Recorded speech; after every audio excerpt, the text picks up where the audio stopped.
Mr. E.T. Snell. No. No. Will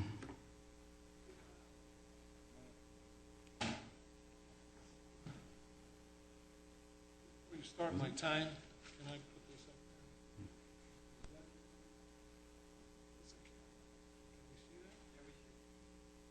Oh,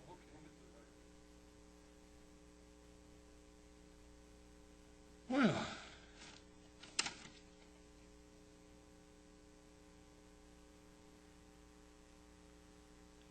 let's see here. I had it set up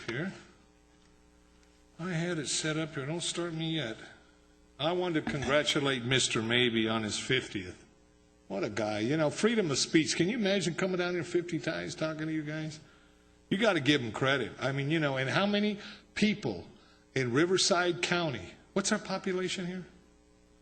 2.1 million. 2 million. Well, that's out of 2 million people, we've only got one guy that speaks up. That says something about freedom of speech and what the public's done. Well, see, what they've done is they've ran all these RAND studies and they've ran all these different studies, so they know. They know the next time we're going to expel gas and what to do about that. I mean, the RAND studies, they're pretty thorough. So they know how to manipulate our government, and we have been manipulated. You know, in San Bernardino County, Bob Nelson was taken from the podium 3 different times, and they're putting a 72-year-old man in jail under freedom of speech. God, that's spooky. To me, that's spooky. You know, there's a lot of things that, you know, he talks about the judicial system. I refer to it as a judicial system. Ms. Walls, I don't know if you're familiar with Penal Code Section 1298. That's where you post your real estate to the court. And a $50,000 bail isn't $5,000 like in the federal court threw out the bail bondsman. It's $300. So we've got these bail. See, we've created this whole crime scenario. Oh, the criminals are coming. Oh, we can't involve an ex-dope fiend, or we can't involve an ex-con. That's where your answers are. You guys are missing the boat. And that guy right there that just spoke, boy, I'd love to see him doing some ride-alongs. We've got this volunteer thing we can put together. We don't need all these big unions, and we don't need everybody, you know, then they retire from the union, they take the money out of the county. We got to keep the money in the county. So, you know, I mean, can you imagine using volunteers for police? Boy, I mean, you know, it doesn't, I mean, everybody's capable of being a cop. It's just only ones apply for it. But how about a volunteer thing where we give them benefits? Because it's going to come to that. We're going to be broke. And everybody says, oh, well, we couldn't do nothing. No, you could do something. You have to put your thinking cap on. And you have to turn things about. You know, the greatest thing of public speech is that, Mr. Stone, why don't you do that thing with Scientology? I mean, I realize, is there anybody up here? Can I see a raise of hands if anybody of these elected officials do not have a conflict of interest? I kind of suspected that, you know. So we have a big conflict of interest. But you're with Scientology? Mr. Stone, do you have some scientific background? Do you have a scientific background? I believe you do. And that's why I want to name you the mad scientist of Scientology. And I would like to know, you are, dude. Come on, you got business going on with them. You got this going on with them. And they're taking these people and keeping them away from their family, Mr. Stone. Mr. Stone, that's their whole process. Your time is up. I'm sorry. Thank you for coming today. One more question. I will be glad to trade you clown wigs. Okay. Because when you bow that head, I see that little curl there and that stuff, that bozo out there. Thank you, sir. Doug Owens, you're next. You are the bomb. All right, guys. Thank you. Thank you. Have a nice day. Doug Owens, you're next. Better find a new barber. Go ahead, Doug. Well, good afternoon. Hello, how are you? Good. Several weeks ago, I had the pleasure of addressing you and showing you a video of my arrest while demonstrating at Scientology's International base out on Gilman Springs Road. I was cited for allegedly violating Section 602.1A of the California Penal Code, and I was told that my arrest was a citizen's arrest by Ms. Catherine Frazier, a member of Scientology's Inter-Fanatical Corps. I am happy to report to you that the Riverside County District Attorney has told me that charges will not be filed against me, citing a lack of evidence. I believe by taking up and passing Ordinance 884, you gave a green light to Ms. Frazier to attack demonstrators with baseless complaints to county peace officers.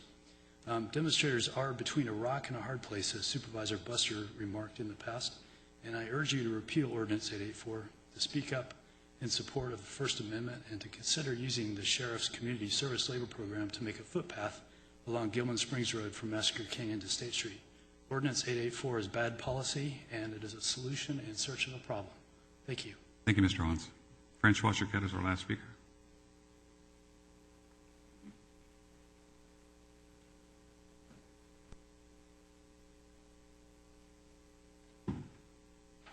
Thank you for letting me speak. Based on the difficult decisions you guys had to do this morning and the cuts you're trying to make, I thought I'd change my speech a little bit here and suggest cuts and revenue enhancements. How about maybe being a little less hard on medical marijuana users?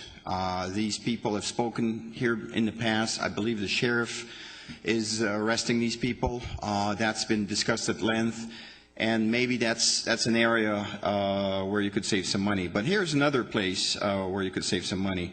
How about turning the Golden Era Productions in Hemet, the Scientology compound there, into a for-profit resort that's going to pay taxes? This is a $60 million place there that doesn't pay any taxes. Sometimes you see 2 or 3 protesters there, and then 5 squad cars are called. When I got arrested, there was practically half the equipment of District 3 there. Fire trucks, ambulances, 5 or 6 squad cops everywhere.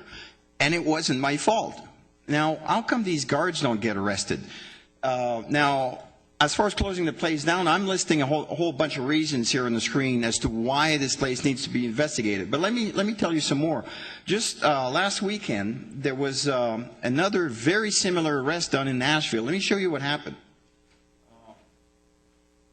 Okay, this is the area here. You see the place where the protesters were and where the street was supposedly closed. In fact, they didn't even have a permit. The permit had expired. So let me show you the next slide here. Some protesters were just peacefully standing there when off-duty officers, or probably rent-a-cops, we're not too sure, were called in to attack the protesters. Let me show you the attack now. Okay, I hope you can see this at the bottom of the screen. The protester was not doing anything wrong. He got jumped on by the officers, got thrown to the ground, and he's just holding his sign protesting. Look at this officer here. Take a good picture of that. Take a good look at that, all right? They're legally protesting, just like I was, just like Mr. Owens was, Mr. Mark Bunker was. These people are nasty. Let me kind of show you what they look like. Okay, so that's the lady that was sent from New York to Nashville to help with these arrests, okay? Now, so if you want to save some money, investigate that place, shut that place down, and turn this into a tax-paying resort. Now, Mr. Stone, you've told me, why don't you talk to the police officers? Well, have a look at this here. We're there with signs. Stop the beatings. Stop the abuse there. We talked to the officers. I've personally spoken to Stanley Sniff. I've spoken to Pete LeBon for 10 minutes on 2 occasions. Mr. Choquette, your time is up. Yeah, nothing is happening. So please consider that. Thank you. Thank you for your testimony. Okay, we are going to move quickly on.